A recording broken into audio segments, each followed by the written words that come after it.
Good morning students. आज हम लोग क्लास 7th की हिंदी में रहीम के दोहे से उसके चौथे प्रश्न के आगे के प्रश्नों का अध्ययन करेंगे। इस पार्ट में पिछले पार्ट में हमने 3 प्रश्नों का अध्ययन किया था, तो आइए अब हम चौथे प्रश्न और उसके आगे के प्रश्नों को देखते हैं। देखिए बच्चों, चौथा प्रश्न कह रहा है नीचे लिखे प्रश्नों के उत्तर दीजिए। ये पाठ पर आधारित आपको प्रश्नों के उत्तर देने हैं। जैसे है इसका पहला यानी चौथे का खंड, लोग सगे कब और किस प्रकार बन जाते हैं। लोग सगे कब और किस प्रकार बन जाते हैं, पाठ के आधार पर आपको देना। तो हो जाएगा इसका उत्तर कि जब हमारे पास धन होता है तो लोग विभिन्न प्रकार से हमसे नाता जोड़कर हमारे सगे बन जाते हैं। ठीक। दूसरा खा का उत्तर। खा प्रश्न है सच्चे मित्र की क्या विशेषताएं बताई गई हैं। सच्चे मित्र की रहीमदास जी ने विशेषताएं बताई हैं। आपको याद होगा कि विपत्ति कसौटी जे कसे तेई सांचे मीत, यानी जो विपत्ति में भी हमारा साथ देता है वही हमारा सच्चा मित्र होता है। ओके, तो ये था खा प्रश्न का उत्तर। सभी प्रश्नों के उत्तर और भाषा सरिता के प्रश्नों के उत्तर जानने के लिए आप वीडियो को अंत तक जरूर देखें। यदि इस चैनल को अभी तक आपने सब्सक्राइब नहीं किया है तो चैनल को सब्सक्राइब अवश्य कर लें। वीडियो को अधिक से अधिक लाइक और शेयर करें, बेल आइकन दबा दें जिससे वीडियो सबसे पहले आपके पास ही पहुंचे। तो आइए अब हम उसके आगे गा खंड का उत्तर देखते हैं। गा प्रश्न कह रहा है कि जाल पड़ने पर पानी और मछली की क्या दशा होती है। जाल पड़े जल जात वही तजमीनन को मोह, याद होगा आपको। जाल पड़ने पर पानी मछली को छोड़कर बह जाता है, जबकि पानी से अलग होने के कारण मछली पानी के वियोग में तड़प कर अपने प्राण दे देती है। ओके, ये था गा प्रश्न का उत्तर। आइए हम घा देखते हैं। पेड़ और सरोवर में क्या नहीं करते, यानी पेड़ और सरोवर क्या नहीं करते हैं। तरुवर फल नहीं खाता है, सरोवर पियत न पान। पेड़ स्वयं अपने फल को नहीं खाता और सरोवर स्वयं अपने जल को नहीं पीता है।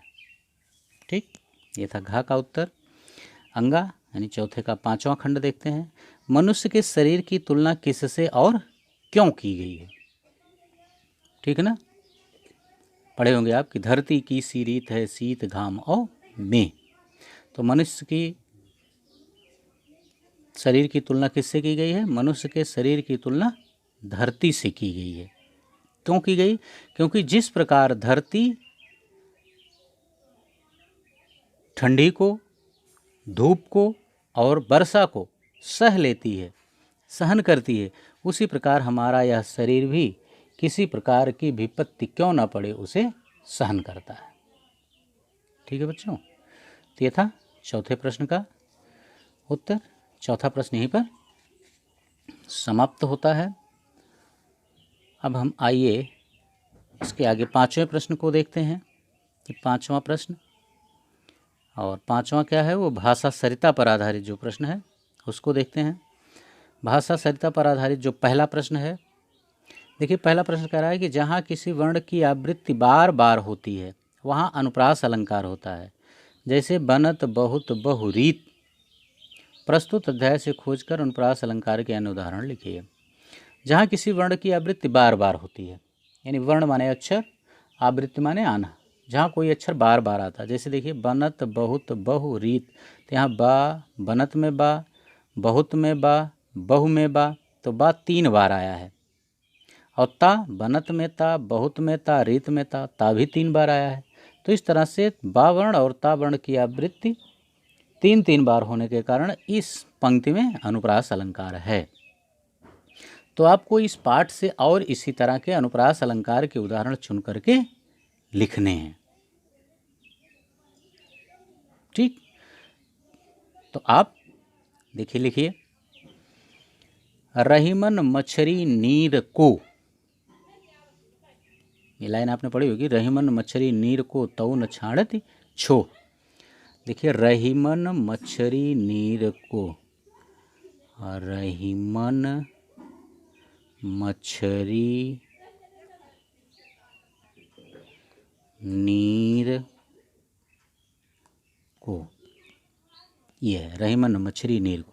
देखिए इसमें रा एक बार, रा दो बार, रा तीन बार आया है, माँ एक बार, माँ दो बार, यानी रा वर्ण की आवृत्ति तीन बार और माँ के वर्ण की आवृत्ति दो बार होने के कारण यहाँ पर अनुप्रास अलंकार है। तो उदाहरण में आप रहीमन मछली नीर को, इसको आप लिख सकते हैं, लिख दीजिए, आपके पाठ से भी है।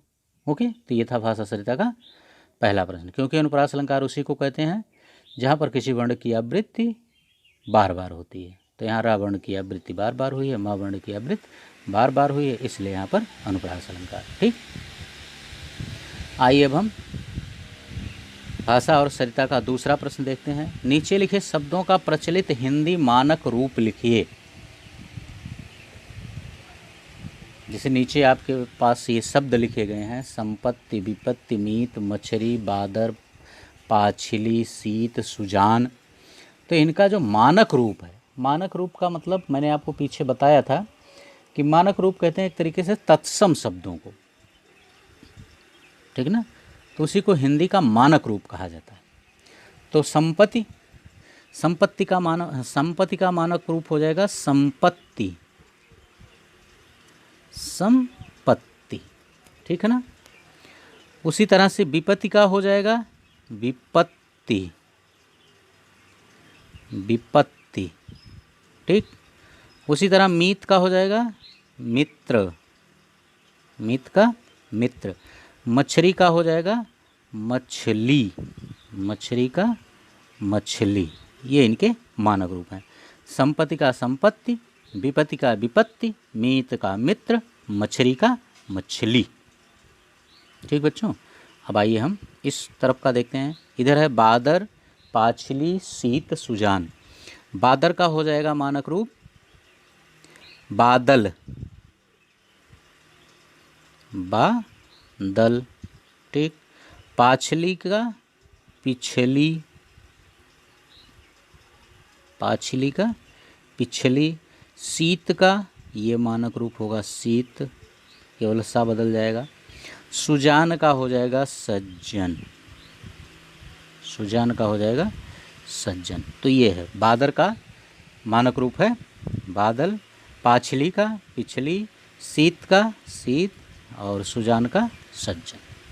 ठीक, अब आइए हम इसका तीसरा प्रश्न देखते हैं। देखिए तीसरा प्रश्न क्या करा है। तीसरा करा है नीचे लिखे शब्दों के दो दो पर्यायवाची शब्द लिखिए। जैसे मीत का हो जाएगा मित्र,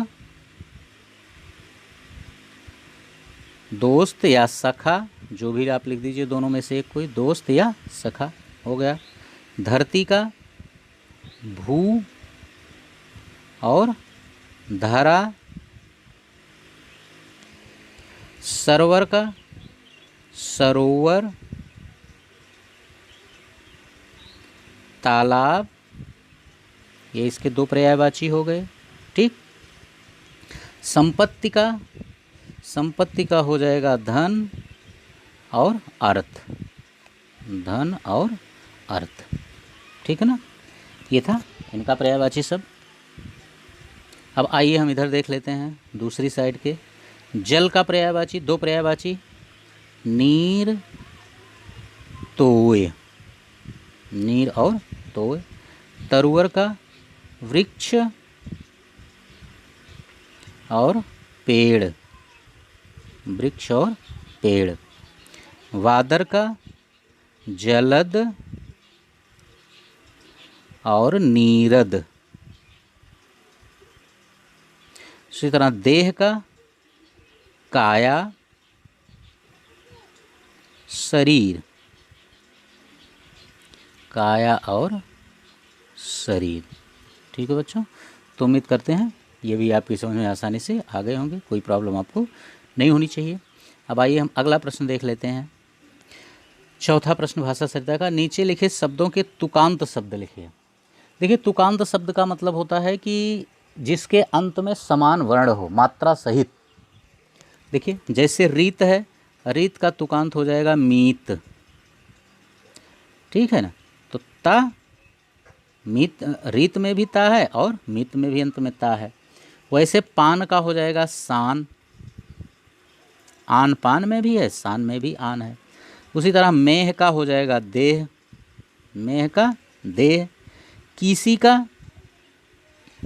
ठीक है ना, कीसी, कीसी का हो जाएगा जिसमें छोटा सा ही अंत में आए, ठीक है ना। और यह कीसी का सीसी, लेकिन सीसी जो है वो बड़ा सा है लास्ट में, इसलिए छोटा सा ही होना चाहिए।